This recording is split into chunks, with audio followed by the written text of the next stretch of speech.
Well, after a week of sweaty waiting, Ahsoka Episode 5, the episode that was so good it was released in select theaters, is here. After the credits rolled, I was left in my seat, sorely unsatisfied with what I had just witnessed. The runtime was longer than a normal episode, but very little plot development was accomplished. The main character, presumed to be dead, had a dream sequence where she fantasized about being better than her former master. And we got way too many scenes of the Oompa Loompa child. So, where did this episode conclude? Did we see Thrawn? Did we see the new galaxy? Nope. But what we did see were some flashback sequences of young Ahsoka in the Clone Wars, which I was really interested to see. However, that interest quickly faded once I saw the cosplay clone troopers in action. The clone troopers legitimately looked like costumes and not like soldiers. I have no idea what went wrong, but it went very wrong. All the extras were mixed in size and weight. The armor looked ill-fitting, the movements were strained, and it made me wonder, why not use the old CGI techniques from the early 2000s? Surely the clone troopers would have looked better. Well, after looking closer, there were CGI clones mixed in, and they look like they were created using Blender by an indie game developer. The clone troopers looking so bad took me right out of the scene. Ahsoka has some lightsaber duels with Force Vision Anakin, and Oompa Loompa Kid says he can hear them on the waves. Right, yes. So he tells Hera, and what ensues is a 30-second scene of them standing on the edge of the cliff together, and breathing and sniffing maybe. Well, while the breathing and sniffing is going on, there's some half-assed duels going on, probably within Ahsoka's head, between Anakin/Vader's ghost. And at the end of all this stuff going on, he hands Ahsoka his lightsaber, and she holds him at her mercy. I mean, he doesn't hand her the lightsaber, she takes it from him, of course, but it was so poorly and lazily choreographed that essentially he just hands her the lightsaber. And I know people are coping, oh, it was a lesson.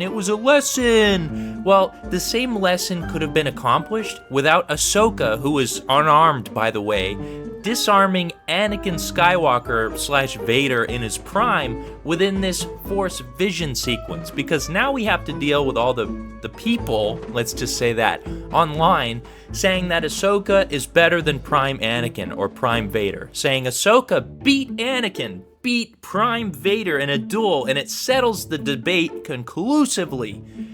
No! That's all I have to say about that. Well, anyways, at the end of all that, Ahsoka gets baptized by the Force and returns to the real world as Ahsoka the White. Her character noticeably has a change. She's much happier, much more positive. Right. Well, in other news, later in the episode, Ahsoka uses the Force to communicate with the Purrgil whale to see if she can dock her ship within their mouth to travel through the hyperspace migration routes to find Ezra and Sabine. Well, here's where I'll wrap things up, because I don't feel like hitting every point on this one. This episode accomplishes very little plot-wise, and offers a lot of cosplay fanfiction flashbacks. The costume department should be ashamed of their work on the clone troopers. It is truly abysmal.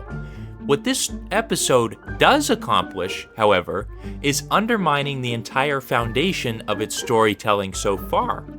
Ahsoka came to the conclusion in about 3 seconds that the Purrgil whales are how Ezra and Thrawn got to where they are now in the first place.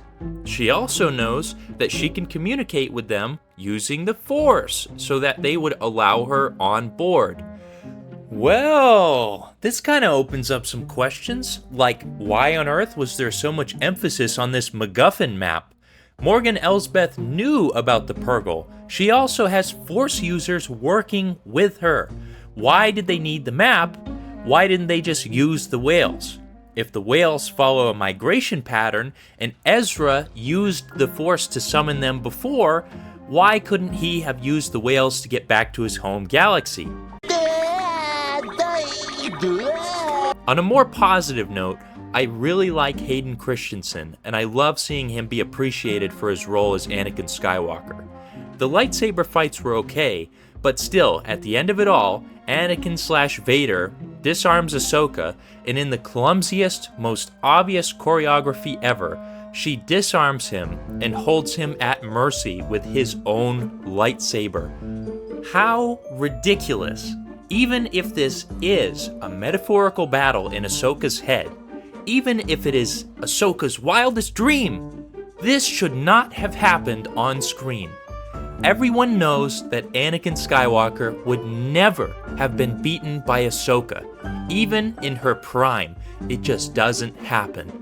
So this is another example of Dave Filoni's fanfic writing when it comes to Ahsoka. I literally don't care that it was a dream. I don't. I just don't want to see Anakin held for mercy with his own lightsaber by a character that has been resurrected from death 3 times now, including this episode. So, Dave, your character has died 3 times. Are you serious? When will Lucasfilm tell this man that he can't do something? Will anyone tell him? So, I'm truly afraid of what would happen if this guy got the keys to the franchise. He would most likely remake the original trilogy, but instead, Ahsoka would be the chosen one. And Ahsoka, as the chosen one, would never fall to the dark side. She would just, as a teenager probably, disarm Palpatine and hold him at mercy with his own lightsaber, of course. Which means the original trilogy never happened, because Ahsoka stopped it from happening. Of course. Before it even happened, she stopped it. So, yeah, maybe we should give Dave the keys so we can just erase this whole franchise from existence. And just erase this headache of mine.